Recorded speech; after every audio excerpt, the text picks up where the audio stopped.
മടത്തമൂടി സാഫല്യ super മാർക്കറ്റിന് മുൻവശത്ത് രാത്രി 10:30 അക്രമം. വെട്ടേറ്റ ജിതിൻ എതിർദിശയിലേക്ക് ഓടി. പ്രാണരക്ഷാർത്ഥം സ്ഥലത്തുനിന്നും നീങ്ങാനുള്ള ശ്രമത്തിനിടെ പടിക്കെട്ടിൽ രക്തം വാർന്ന നിലയിൽ പിന്നീട് പോലീസാണ് ജിതിനെ കണ്ടെത്തുന്നത്. ബന്ധു അനന്തു അനിലിനെ മർദ്ദിച്ചപ്പോൾ തടസ്സം നിൽക്കാനെത്തിയ ജിതിനെ പ്രതികൾ സംഘം ചേർന്ന് ആക്രമിക്കുകയായിരുന്നു. 8-അംഗ സംഘത്തിൽ വിഷ്ണു മൂർച്ചയേറിയ ആയുധം കൊണ്ട് വെട്ടിയെന്നാണ് എഫ്ഐആർ.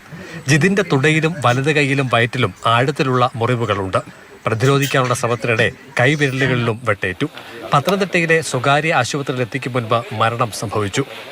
സംഭവത്തിന് പിന്നിൽ RSS BJP പ്രവർത്തകരാണെന്നുള്ള കാര്യം CPM ആരോപിക്കുന്നുണ്ട്.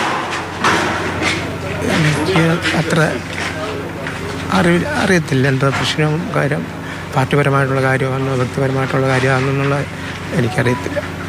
പ്രതികൾ BJP RSS പ്രവർത്തകരാണെന്ന് CPM ആരോപിച്ചു.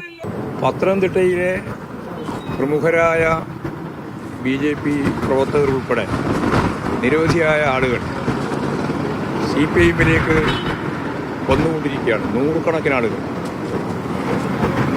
അതിന് തടയിടാൻ അവർ കണ്ടെത്തിയ മാർഗമാണ് യഥാർത്ഥത്തിൽ കൊലപാതക രാഷ്ട്രീയം.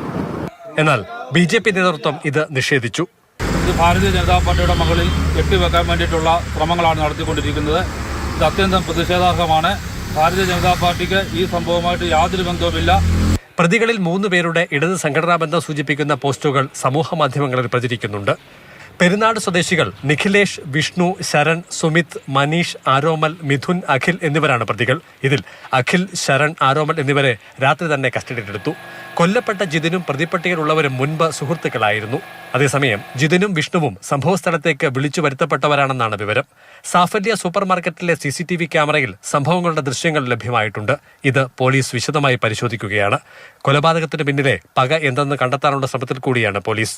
കൊല്ലപ്പെട്ട ജിതിൻ ലോഡിംഗ് തൊഴിലാളിയാണ്, അവിവാഹിതൻ. വിദേശത്തുള്ള ബന്ധുക്കൾ എത്തിയ ശേഷമായിരിക്കും സംസ്കാരം. CK Abhilal, Mathrubhumi news, Pathanamthitta.